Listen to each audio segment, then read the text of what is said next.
নমস্কার। গল্পসঙ্গীত গল্পের আসরে সকল শ্রোতা বন্ধুকে স্বাগত জানাই। গল্পসঙ্গীত আজকের নিবেদন সাহিত্যিক জলধর সেনের লেখা গল্প মোহ।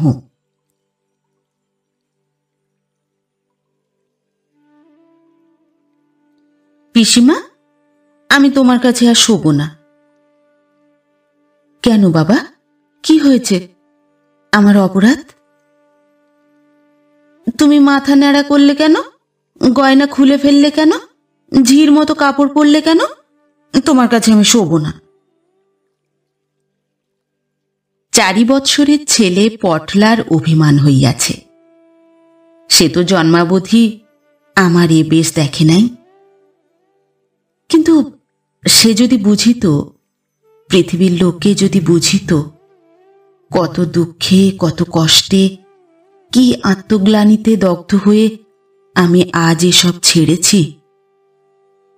মা বাবা কাঁদিতেছেন। দাদা চক্ষের জল ফেলিতে ফেলিতে অনাহারে আফিস গেলেন। বৌদিদির অমন হাসি মুখ মলিন। 7 বৎসর বয়সের সময় বিবাহ হয়। সেদিনের কথা ভালো করিয়া মনেও পড়ে না। 6 মাস যাইতে না যাইতেই সংবাদ আসিল আমি বিধবা হইয়াছি। কুমারী ছিলাম। হঠাৎ একদিন বাদ্যভাণ্ড করিয়া আমাকে যাহারা সধবা সাজাইয়াছিল, আবার 6 মাস পরে তাহারাই ঘোর কান্নাকাটি করিয়া আমার সিথার সিঁদুর মুছিয়া দিল। বলিল আমি বিধবা। নিজের ইচ্ছায় সধবাও সাজি নাই, নিজের ইচ্ছায় বিধবাও সাজিলাম না। 7 বৎসর বয়সে বিধবা। কলিকাতা শহরে বাড়ি। বাবা হিন্দু সমাজভুক্ত হইলেও উদার মতাবলম্বী। দাদা তখন কলেজে পড়েন। বাড়িতে হিন্দু চালচলন ঠিক রক্ষা হয় না। সুতরাং আমি বিধবা হইলেও বেশভূষা পরিত্যাগ করি নাই। বরঞ্চ আমার বৈধব্যের বাহ্য বিকাশ ঢাকিয়া রাখিবার জন্য মা আমাকে সর্বদাই সুন্দর বহুমূল্য বেশভূষায় সজ্জিত করিতেন। আমাকে পড়াইবার জন্য মাস্টার নিযুক্ত ছিল। বিধবা হইবার পর আমার শিক্ষার ভার বাবা ও দাদা স্বহস্তে গ্রহণ করিলেন। আমি ইংরেজি, বাংলা ও সংস্কৃত পড়িতে আরম্ভ করিলাম। এখন আমার বয়স 19 বৎসর। এতদিন একইভাবে যাইতেছিল। পিতামাতার আদর, দাদার স্নেহ, বৌদিদির যত্ন, পটলার আবদার, আমি এই সকল লইয়াই ছিলাম। আজ হঠাৎ আমার বেশ পরিবর্তন দেখিয়া সকলেই অবাক হইয়া গেলেন। কেন এমন কাজ করিলাম তাহাই বলিতেছি। আমার দাদা। পৃথিবীতে এত গুণ কার? আমার দাদা শাপভ্রষ্ট দেবতা। দাদা আমার জন্য প্রাণ দিতে পারেন। দাদা আমার জন্য নিজের সুখ বিসর্জন দিতে কৃত সংকল্প হইয়াছিলেন। আমার বয়স যখন 15 বৎসর, তখনও আমি বালিকার ন্যায় সরলা ছিলাম। আমার মনে কোনোই অভাব ছিল না। দিনরাত্রি আমোদ আনন্দ ও পড়াশুনো করিয়াই কাটাইতাম। পড়াতেই আমার সুখ। আমি সংস্কৃত মহাকাব্যে বিভোর থাকিতাম। দাদার কৃপায় ভালো ইংরেজি পুস্তকও অনেক পড়িতে পাইতাম। আমার মনে হইত পৃথিবীতে জ্ঞানানুশীলনই সুখের চরম উৎস। আমি দেশ বিদেশের মনীষীগণের অতুল জ্ঞানসাগরে নিমগ্ন থাকিয়া সংসারের শোক তাপ কিছুই অনুভব করিতে পারিতাম না। তবে একটা অশান্তি মধ্যে মধ্যে আমাকে বড়ই কাতর করিত। সে দাদার বিবাহে অনিচ্ছা। দাদা MA পাশ করিলেন। দাদা ওকালতি পরীক্ষায় উত্তীর্ণ হইলেন। ছোট আদালতে বাহির হইলেন। তখন দাদার বয়স 27 বৎসর। কিন্তু দাদাকে কেহ বিবাহে সম্মত করিতে পারিল না।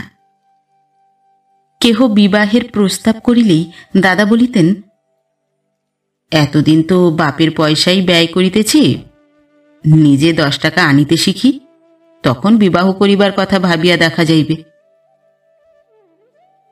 আমাদের অবস্থা এমন নয় যে দাদা 10 টাকা না আনিতে পারিলে সংসার অচল হয়। বাবা স্মিথ কোম্পানির হেড ক্যাশিয়ার, তিনি যাহা উপার্জন করেন তাহাতে আমাদের সংসার চলিয়া যায়, বরং কিছু কিছু সঞ্চিত হয়। তাহা ছাড়া পিতামহের আমলের কিছু কোম্পানির কাগজ আছে। বাড়িখানি আমাদের নিজের, চোরাবাগানে আরও একখানি বাড়ি আছে, তাহার ভাড়াও নিতান্ত কম নহে। সুতরাং সাংসারিক অসচ্ছলতা আমাদের মোটেই ছিল না। কিন্তু দাদার সেই এক কথা, 10 টাকা আনিতে না শিখিলে বিবাহের কথা ভাবিবার সময় হইবে না। এই জন্য মধ্যে মধ্যে আমাদের একটু কষ্ট হইত। আমার ইচ্ছা দাদার একটি বেশ সুন্দর বউ আসিবে, সে আমার সঙ্গিনী হইবে, আমি তাহাকে কত সুন্দর পুস্তক পড়াইব, যখন একলা বসিয়া থাকিব তখন সে আমার সঙ্গে গল্প করিতে আসিবে। দাদা এসব কথা একেবারেই বুঝিতে চান না। শেষে এ আপত্তি আর টেকে না। দাদার বেশ পসার হইয়াছে। মাসে যেমন করিয়া হোক দাদা 200 টাকা রোজগার করিতে আরম্ভ করিয়াছেন। আমি একদিন বলিলাম, দাদা, মাসে 200 টাকা তো বড় কম টাকা নহে, 200 টাকায় কি একটা বউয়ের ভরণ পোষণ চলে না?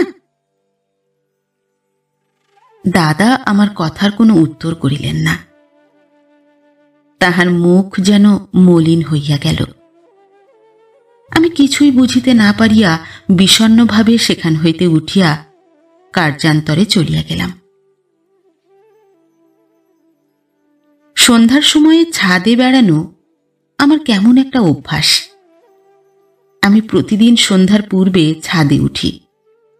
2-1 ঘন্টা রাত্রি না হইলে আর ছাদ হইতে নামি না।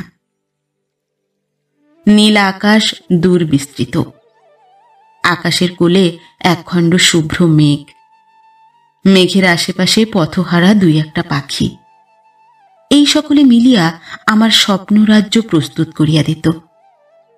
আমি সেই নীল আকাশতলে বসিয়া স্বর্গসুখ অনুভব করিতাম। একদিন সন্ধ্যার পরে ছাদ হইতে নামিয়া আসিতেছি, এমন সময়ে বাবার ঘরে কথাবার্তা শুনিতে পাইলাম। অনেকক্ষণ সন্ধ্যা হইয়া গিয়াছে, তবুও বাবার ঘরে আলো দেয় নাই, অন্ধকারেই কথাবার্তা হইতেছে। স্বরে বুঝিলাম ঘরের মধ্যে মা, বাবা, দাদা 3 জনেই আছেন। অন্ধকারের মধ্যে 3 জনে এমন কি গুরুতর বিষয়ে পরামর্শ করিতেছেন জানিবার জন্য আমার বড়ই ইচ্ছা হইল। আমি দ্বারের পাশে চুপ করিয়া দাঁড়াইলাম। দাদা বলিতেছেন, আমি বিবাহ করিতে পারিব না। এ বাড়িতে আবার বিবাহের আমোদ? কমল চিরজীবন বৈধব্য যন্ত্রণা ভোগ করিবে, আর আমি বিবাহ করিয়া সুখে ঘর করিব? তাহা হইতেই পারে না। কমলের জীবন যেভাবে যাইবে আমার জীবনও সেইভাবে কাটিবে। বাবা এই কথা শুনিয়া বলিলেন, নলিন, তোমার মনের কথা আমি বুঝিয়াছি, ইহার উপর আমার মতামত প্রকাশ করা বড়ই কঠিন। মা বলিলেন, তবে কি আমার অদৃষ্টে সুখ নাই? সোনার মেয়ে কমল, তার এই অদৃষ্ট, তারপর তোমার এই পণ, আমার কি আর স্বাদ আহ্লাদ করিতে ইচ্ছা হয় না? না বাবা, এমন ইচ্ছা করিও না। বিবাহ করো, বউ আসুক, আমার কমলও তাতে সুখী হইবে। কমল আমার কোথাও যায় না, কাহারও সঙ্গে মেশে না। যদি একটা বউ আসে তবে তার সঙ্গে গল্প আমোদ আহ্লাদ করে তার জীবনটা বেশ কেটে যেতে পারে। এমন সময়ে তামাক লইয়া হরিদাসকে আসিতে দেখিয়া আমি নিঃশব্দে ছাদে চলিয়া গেলাম। সেখানে সেই অন্ধকার রাত্রে একাকিনী বসিয়া আমি ভাবিতে লাগিলাম, আমার দাদা সত্য সত্যই দেবতা। এমন করিয়া কে আত্মসুখ বিসর্জন দিতে পারে? আমার দুঃখ কি? আমি তো বেশ আছি, ইহাতেও দাদার মন ওঠে না কেন? দাদা বিবাহ করিয়া সুখী হইলে আমার তো আনন্দই বাড়িবে। বৌদিদিকে কত আদর যত্ন করিব। শেষে যখন দাদার ছেলে কি মেয়ে হইবে, তখন তাহাদের লালন পালন করিয়া আমার দিন সুখে কাটিয়া যাইবে। দাদার বুঝিতে ভুল হইয়াছে। আজ দাদার সঙ্গে মহা তর্ক করিব। দাদা বলিলেন, আজ তুই যেভাবে বসলি তাতে দেখছি বিপুল আয়োজন। মিল, স্পেন্সার প্রভৃতি দুই একখানি অমোঘ অস্ত্র বার করব নাকি? আমি গম্ভীর হইয়া বলিলাম, না দাদা, সেসব অস্ত্রে চলবে না। বঙ্কিমবাবুর দাম্পত্য দণ্ডবিধির ধারা লইয়া তর্ক। দাদার মুখ মলিন হইয়া গেল। তিনি গম্ভীর হইয়া বসিলেন। আমি বলিলাম, দেখো দাদা, তোমরা এই একটু আগে যেসব কথা বলা বলি করছিলে, আমি সেসব শুনেছি। সব না শুনলেও তোমার শেষ বক্তৃতা আমি শুনে ফেলেছি। দাদা আমার মুখের দিকে কাতর দৃষ্টিতে চাহিলেন। আমিও থামিয়া গেলাম। কথাটা পারিয়াছি, কিন্তু এখন কেমন করিয়া অগ্রসর হইব তাহার জো পাইতেছি না। শেষে হঠাৎ বলিয়া বসিলাম, দাদা, তোমাকে বিবাহ করিতেই হইবে। কথাটা বেশ দৃঢ়তার সহিতই বলিলাম। স্থির করিলাম, যুক্তিতর্ক করিব না, বিচার বিতণ্ডা মোটেই করিব না। আমি জোর করিয়া দাদাকে বিবাহ করাইব। আমি দাদার অতুল স্নেহের অধিকারিণী। সেই স্নেহের খাতিরে দাদা আমার কথা ঠেলিয়া ফেলিতে পারিবেন না। দাদা চুপ করিয়া রহিলেন, কোনো জবাবই দিলেন না। আমি আবার অধিকতর দৃঢ়তার সহিত বলিলাম, তোমাকে বিবাহ করিতেই হইবে। এইবার দাদা উত্তর করিলেন, কাজটা কি বড় সহজ মনে করলি কমল? সহজ? এমন কঠিন কাজ কেহ কখনো করে নাই। কলিকাতা বিশ্ববিদ্যালয়ের পোড়োদের মধ্যে তুমিই এ ব্যাপারে প্রথম দৃষ্টান্ত দেখাচ্ছ। বাপরে, বিয়ে করা কি সহজ কাজ?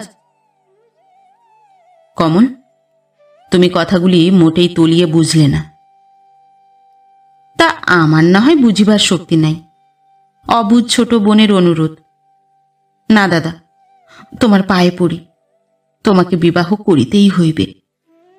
তুমি যদি এই মাসের মধ্যে বিবাহ না করো, তাহা হইলে ভালো হইবে না। যে জন্য তুমি বিবাহ করিতে অনিচ্ছুক, তাহা আমি শুনিয়াছি। এখন আমার কথা শোনো। এই বৈশাখ মাসের মধ্যে যদি তুমি বিবাহ না করো, তাহা হইলে 1 জ্যৈষ্ঠ তারিখে যেমন করিয়া হয় আমি মরিব, ইহাই আমার প্রতিজ্ঞা। আমি আর কথা কহিতে পারিলাম না। ধীরে ধীরে গৃহান্তরে চলিয়া গেলাম। কিছুক্ষণ পরে আসিয়া দেখি দাদা টেবিলের উপর মাথা দিয়া চেয়ারে বসিয়া আছেন। আমি দাদার পাশে আসিয়া দাঁড়াইলাম। অতি মৃদুস্বরে ডাকিলাম, দাদা। দাদা মুখ তুলিয়া চাহিলেন। তাহার মুখের ভাব দেখিয়া আমার বড়ই কষ্ট হইল। আমি বলিলাম, দাদা, ভালোর জন্যই আমি তোমাকে বিবাহ করিতে বলিতেছি। আমার জন্য তুমি তোমার জীবনের সুখ নষ্ট করিবে? তোমার কাছে আমার কিছুই গোপনীয় নাই। তুমি শুধু আমার দাদা নও, আমার খেলার সাথী, আমার সুখে সুখী, দুঃখে দুঃখী। দাদা, তোমাকে সত্য বলিতেছি, আমার তো কোনো দুঃখ নাই। তোমার মতো দাদা যার আছে তার দুঃখ কি? দাদা, আমার কথা শোনো, বিবাহ করো। আমার মরণ যদি না দেখিতে চাও তবে বিবাহ করো। দাদা বুঝিলেন আমি দৃঢ় প্রতিজ্ঞ। তিনি বলিলেন, কমল, তোমার ইচ্ছার বিরুদ্ধে আমি কিছু করিব না, কিন্তু এখনো ভাবিয়া দেখো, কাজটা ভালো করিলে না। আমি বেশ ভাবিয়া দেখিয়াছি, আমার জন্য তুমি এমন কাজ করিতে পারিবে না। দাদা একটি দীর্ঘ নিঃশ্বাস ত্যাগ করিয়া বলিলেন, কমল, তোমার যাহা ইচ্ছা তাহাই হইবে। তোমার কথা এড়াইবার সাধ্য আমার নাই। বৈশাখ মাসেই দাদার বিবাহ হইয়া গেল। বৌদিদি সকলেরই মনের মতো হইলেন। আমার যে কত আনন্দ হইল তাহা আর বলিবার নহে। 1 বৎসর পরেই দাদার খোকা হইল। আমার কাজ বাড়িল। এখন আর পড়াশোনায় তেমন আগ্রহ রহিল না। দিন রাত্রি শুধু খোকাকে লইয়া থাকি। আমি আদর করিয়া তাহার পটলা নাম দিলাম। এই সময়ে একদিন আমার যেন কি হইল, কেন হইল তাহা জানি না, তবে কিসে কি হইল তাহা বলিতে পারি। একদিন অপরাহ্নে আমি দাদার ঘরের সম্মুখ দিয়া ছাদে যাইতেছি। এমন সময়ে হঠাৎ চাহিয়া দেখি ঘরের মধ্যে দাদা আর বৌদিদি। দাদা আদর করিয়া বৌদিদির চিবুক ধরিয়া মুখ চুম্বন করিতেছেন। এ দৃশ্য আমি কখনো দেখি নাই। আমার চক্ষে ইহা কখনো পড়ে নাই। হতভাগিনী আমি। এই দৃশ্য দেখিয়া আমার বুক কাঁপিয়া উঠিল। আমার প্রাণের ভিতর দিয়া কি যেন একটা বহিয়া গেল। আমার সমস্ত হৃদয়ের নির্বাপিত প্রায় ক্ষুধা তৃষ্ণা যেন জাগিয়া উঠিল। আমি তাড়াতাড়ি ছাদে গেলাম। পূর্বের মতো চারিদিকে চাহিয়া আপন মনে গুনগুন করিয়া সেই দৃশ্য ভুলিতে চাহিলাম। কিন্তু আমি যতই চেষ্টা করি ততই যেন সেই দৃশ্য আমার সম্মুখে আসিয়া উপস্থিত হয়। আমার প্রাণের অতৃপ্ত বাসনা ধীরে ধীরে জাগিয়া উঠিল। আমার এই 19 বৎসর বয়সের মধ্যে একদিনও যে ভাব আমার হৃদয়ে প্রবেশ করিবার পথ পায় নাই, আজ সেই বাসনা আমাকে আচ্ছন্ন করিল। আমি এক মুহূর্তে যৌবনের স্বাদ বাসনার দাস হইয়া পড়িলাম। মনে হইল, কি পাপে আমার এ শাস্তি! এমন করিয়া আদর করিবার আমার যে কেহ নাই। জীবন যেন বৃথা হইতে লাগিল। দারুণ পিপাসায় আমার ছাতি ফাটিতে লাগিল। 7 বৎসরের সময় বিধবা হইয়াছি। জীবনের কোনো সুখেরই আস্বাদ পাই নাই। আজ আমার লালসা বহ্নি প্রজ্বলিত হইয়া উঠিল। আকাশে সেই অনন্ত নীলিমার দিকে চাহিয়া রহিলাম। তাহাতেও যেন আমার অতৃপ্ত বাসনা, আমার যৌবন কামনা স্রোত বহিয়া যাইতেছে।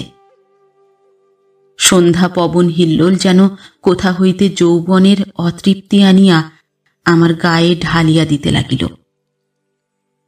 শুধু মনে হইতে লাগিল, আমায় সোহাগ করিবার কেহ নাই। মায়ের স্নেহ, পিতার আদর, দাদার অপরিমেয় ভালোবাসা সব যেন সামান্য বোধ হইতে লাগিল। রমণীর যাহা সর্বস্ব, যৌবনের যাহা কামনা, সেই আদর, সেই ভালোবাসার জন্য আমার তৃষিত হৃদয় ব্যাকুল হইয়া উঠিল। আমার সকল বাঁধ ভাঙিয়া গেল। আজ 18 বৎসর যে চিন্তা কোনো দিন আমার মনে উদিত হয় নাই, আজ নূতন করিয়া তাহা মনে হইল। বোধ হইল জীবন বৃথায় গেল, কোনো স্বাদ, কোনো বাসনাই পূর্ণ হইল না। আমি জ্বলন্ত অগ্নিকুণ্ডে ঝাঁপাইয়া পড়িলাম। আমাদের বাড়ির পাশ দিয়াই একটা গলি গিয়াছে। গলির অপর পার্শ্বে সরকার দিগের বাড়ি। এতদিন তাহারা এই বাড়িতেই বাস করিত, কিন্তু এই সময়ে তাহাদের অবস্থা মন্দ হওয়ায় তাহারা শ্যামবাজারে একটা ছোট ভাড়াটিয়া বাড়িতে উঠিয়া গেল। তাহাদের বাড়ি স্কুল কলেজের ছেলেরা ভাড়া লইয়া মেস করিল। আমাদের ছাদে উঠা একেবারে বন্ধ হইয়া গেল। কিন্তু আমার এতকালের অভ্যাস, আমি সন্ধ্যার পরে ছাদে না উঠিয়া থাকিতে পারিতাম না। সন্ধ্যার পরেও মেসের ছেলেরা ছাদে বসিয়া নানা বিষয়ে তর্ক বিতর্ক করিত, কিন্তু তাহাতে আমার কোনো প্রকার লজ্জাবোধ হইত না। আমি ছাদের একপাশে বসিয়া কখনো বা তাহাদের তর্ক বিতর্ক শুনিতাম, কখনো বা আপন মনে বসিয়া নিজের অদৃষ্টের কথা ভাবিতাম। সরকারদের তেতলায় সবে একটি ঘর। ঘরটি খুব ছোট। সেই ঘরে সোনার চশমা পরা দিব্য ফুটফুটে গৌরবর্ণ একটি ছাত্র থাকিতেন। তাহার সেই ঘরের পশ্চিম দিকে জানালা খুলিলে আমাদের ছাদ বেশ দেখা যাইত। ছাত্র মহাশয়েরা পৃথিবীর সমস্ত বিষয় লইয়া তর্ক বিতর্ক করিয়া ক্ষান্ত হইয়া যখন নিচে নামিয়া যাইতেন, তখন ওই ছাত্রটি ধীরে ধীরে সেই তেতলার ঘরে প্রবেশ করিয়া পশ্চিম দিকের জানালা খুলিয়া দিতেন। তাহার পর টেবিলের উপরের কেরোসিন ল্যাম্পটা জ্বালিয়া একখানি চেয়ারে বসিয়া পড়াশুনোয় মনোনিবেশ করিতেন।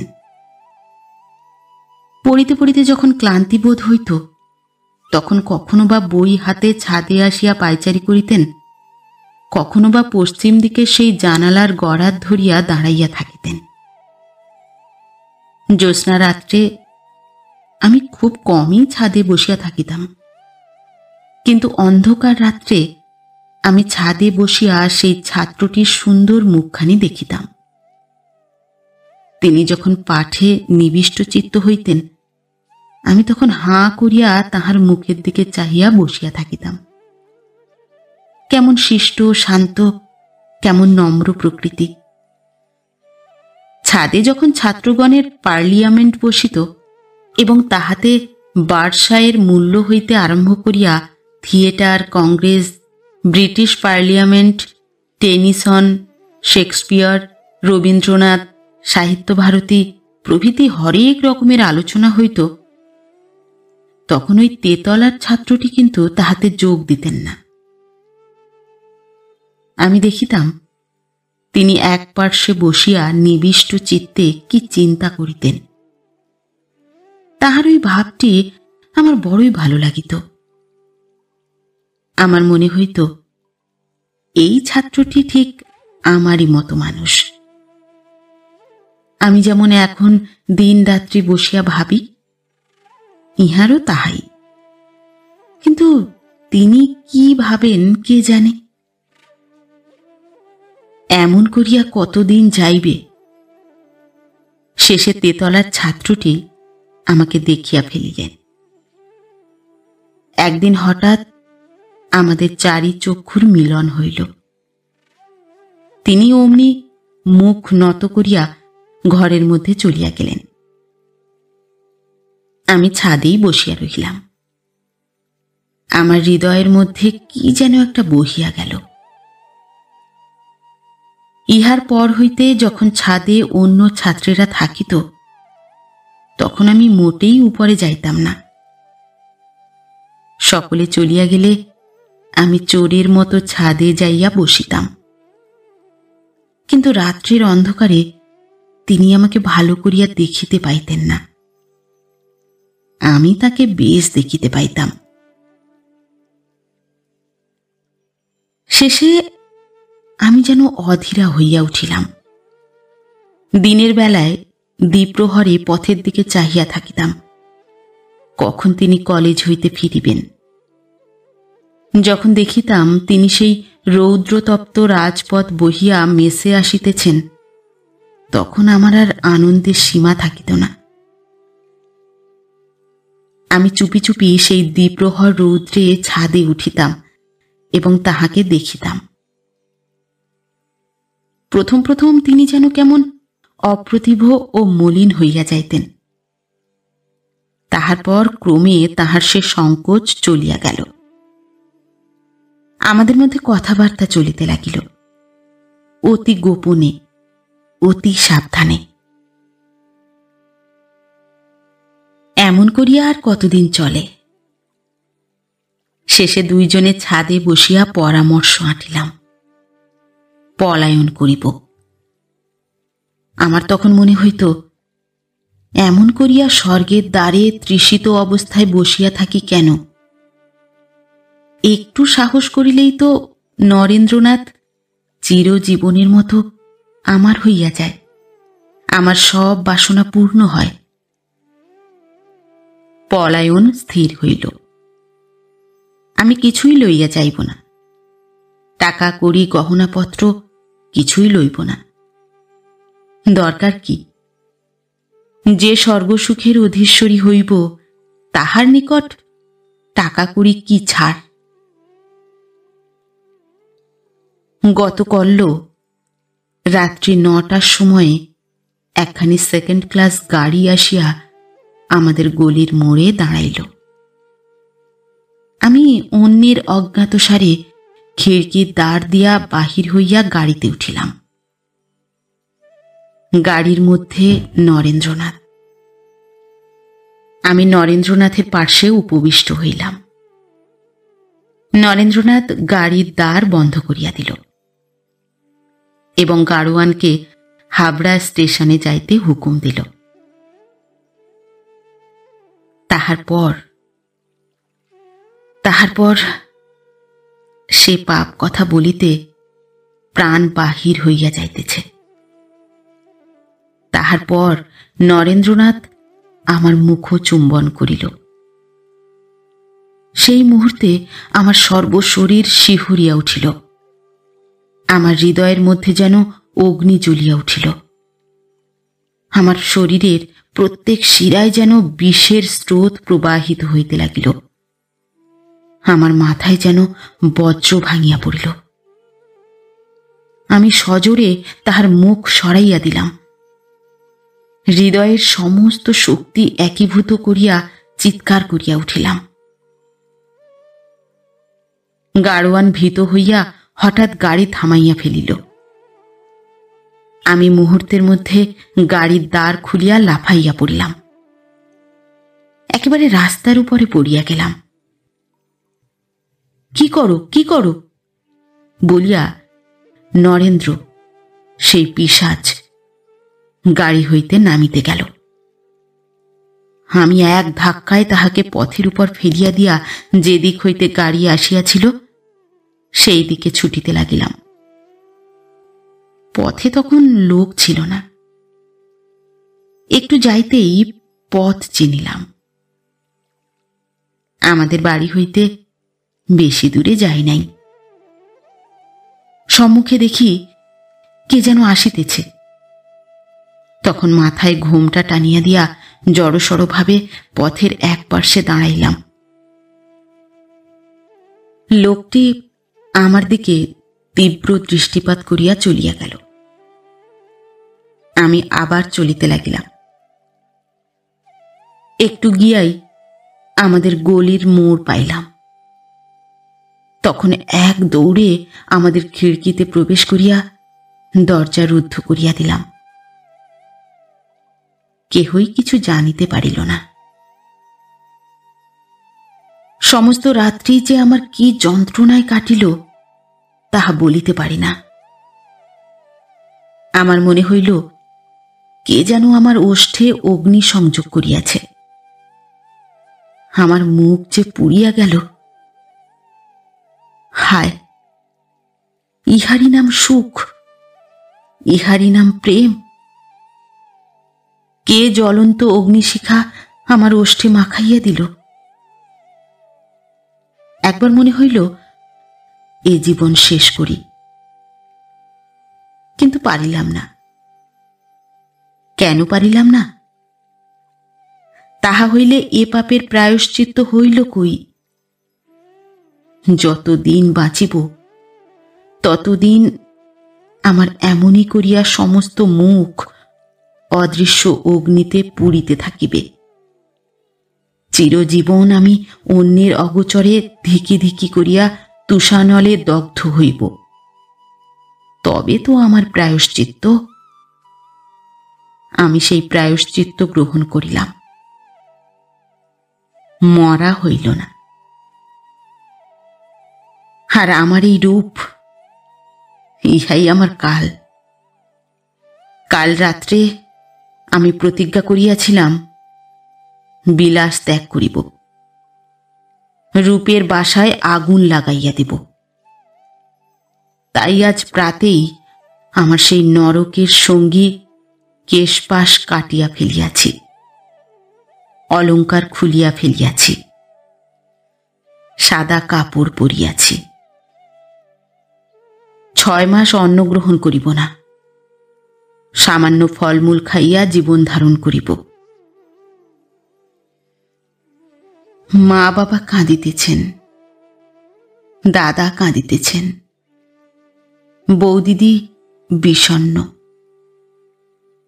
পটলা আমার এ পরিবর্তনে কাতর। কিন্তু আমার যে কি যন্ত্রণা!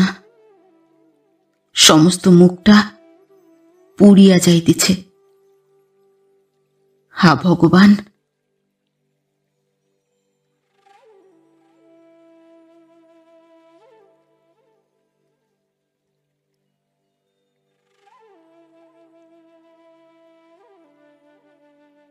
নমস্কার। নতুন একটি গল্প নিয়ে খুব শিগগির ফিরে আসছি। ততক্ষণ সবাই ভালো থাকবেন, সুস্থ থাকবেন। গল্প পাঠ কেমন লাগলো অবশ্যই কমেন্ট করে জানাবেন, এবং ভিন্ন ভিন্ন স্বাদের অডিও স্টোরি শোনার জন্য অবশ্যই চ্যানেলটি সাবস্ক্রাইব করবেন। ধন্যবাদ।